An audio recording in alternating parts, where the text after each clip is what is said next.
Officially, we are relieving 4 regional directors. Regional Director Ronel Tan of Region 1. Magandang araw mga kaboses at kaopinyon ng ordinaryong mamamayan. Yan ang naging bahagi ng press conference ni DPWH Secretary Vince Dizon kanina po.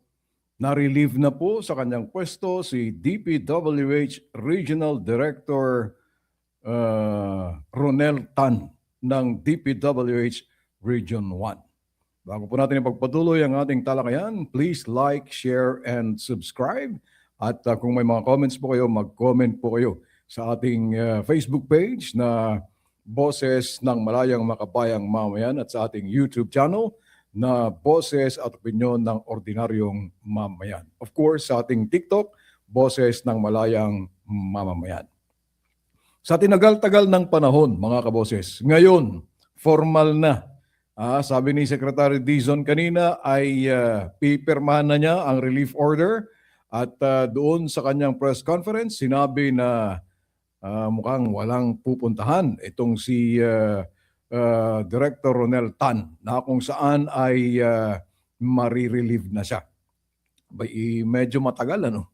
Matagal ang relief kay Director Ronel Tan. Marami po tayong mga nakikita po dyan na mukhang proyekto ata ito ng DPWH Regional Office No. 1.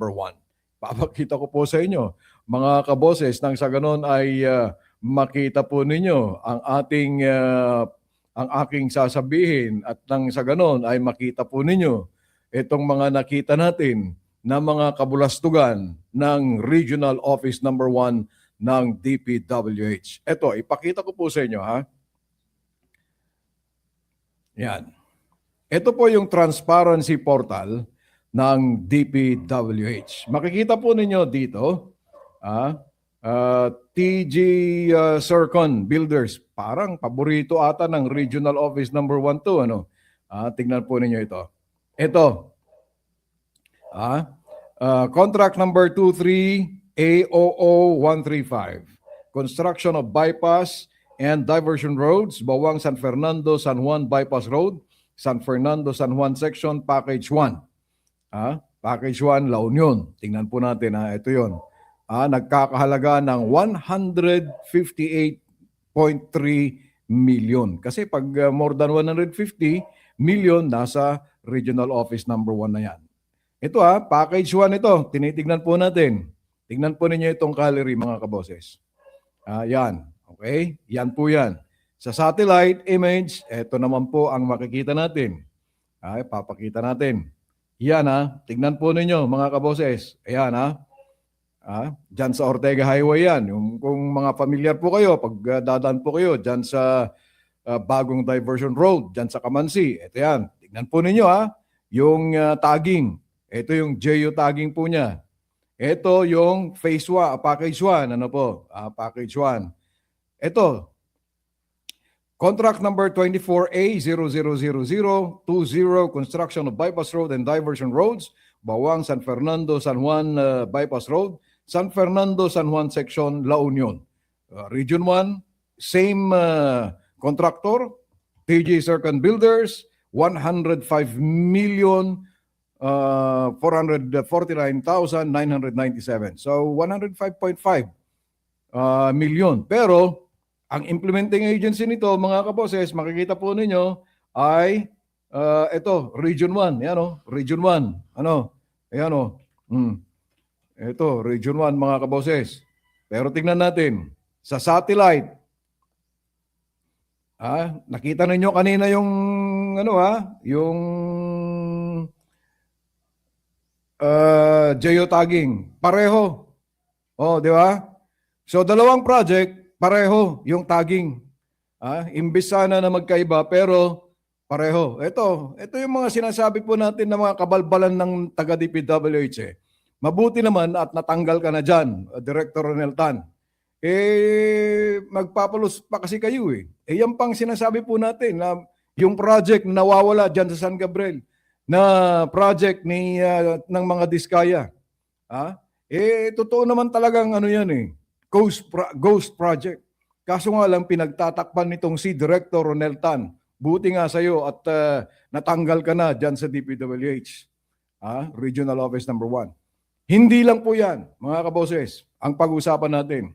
Dito sa press conference ni Secretary Vince Dizon, tatanggalin na rin as OIC, District Engineer, itong District Engineer dyan sa District 1. Sino ba yung District 1 engineer, mga kaboses? Itong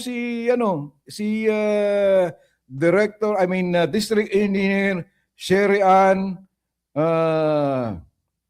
ano namang pangalan nito? Si Sherry Ann, ayan. Ito, pakinggan na lang natin. Hindi ko masyadong kabisado kasi hindi ko kinakabisado yung mga pangalan ng mga yan eh. Ito, tignan natin ha. Itong pagtanggal na rin.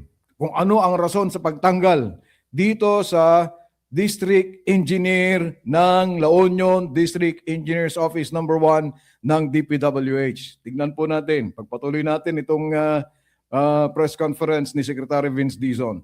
District Engineer Umali of the 3rd District of Metro Manila and District Engineer Manny Bulusan of South Manila DEO.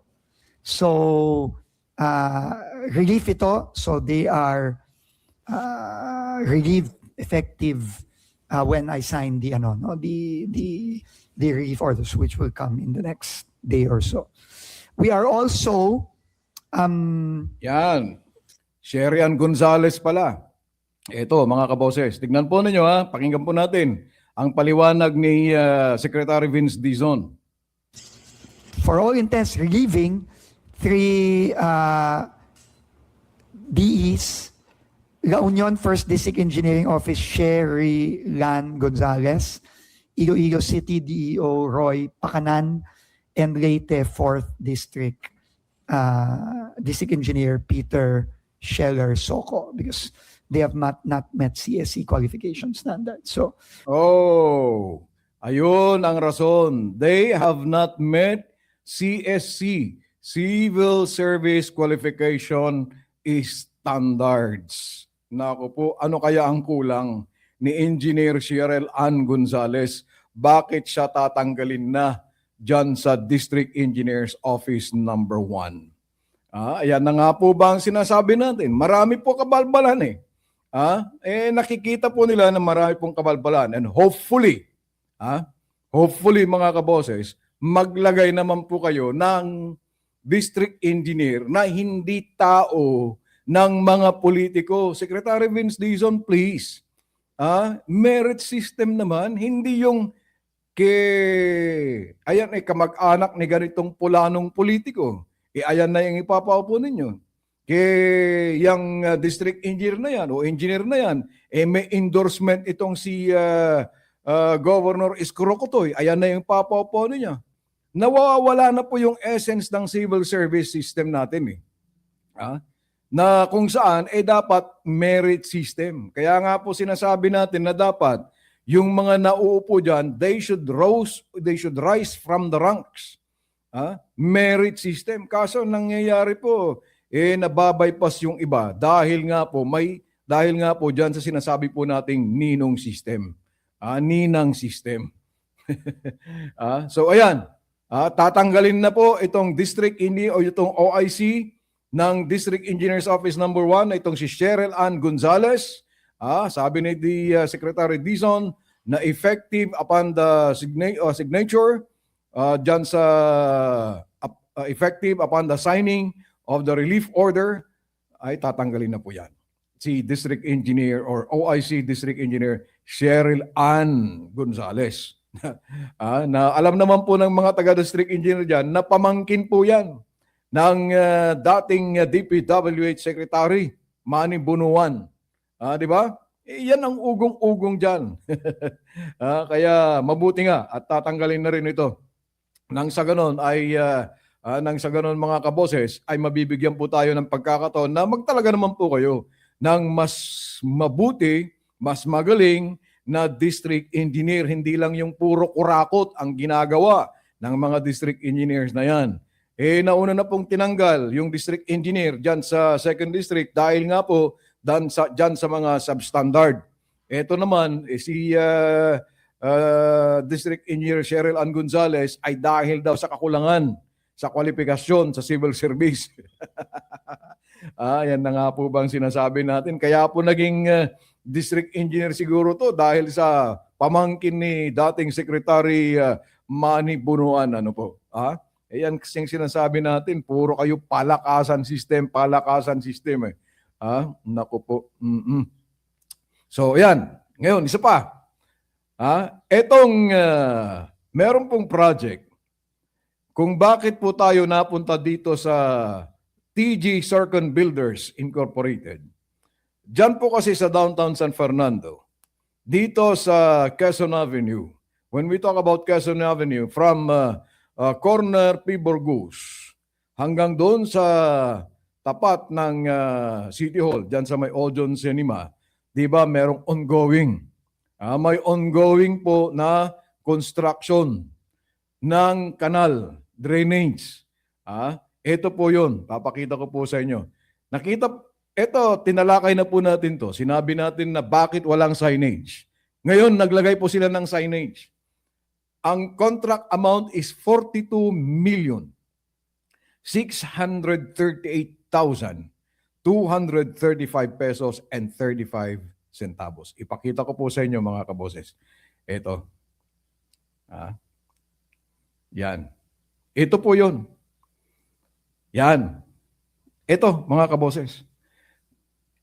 Ewan ko kung nagkamali siguro sila o ano, pero ang hindi ko maintindihan dito, nakalagay dito, actual start date, it's March 25, 2025. Walang nakalagay dito na completion date. Pero nakalagay dito sa transparency portal ng DPWH is 26.3% completed. Pero pag titignan po ninyo dito sa gallery, mga kaboses, unahin muna natin yung satellite. Yung satellite po, ito. Saan po yan? Ito po, mga kaboses, ay sa Quezon Avenue. Pero yan ay dyan sa may McDonald, dyan sa tapat ng CKC, Christ the King College. Yan, okay? Yan po ang satellite.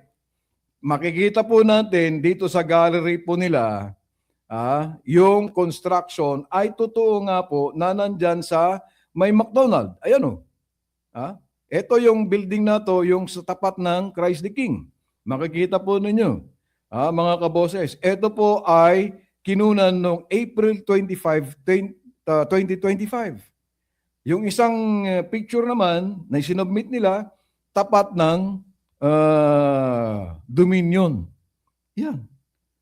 Yan po, mga kaboses.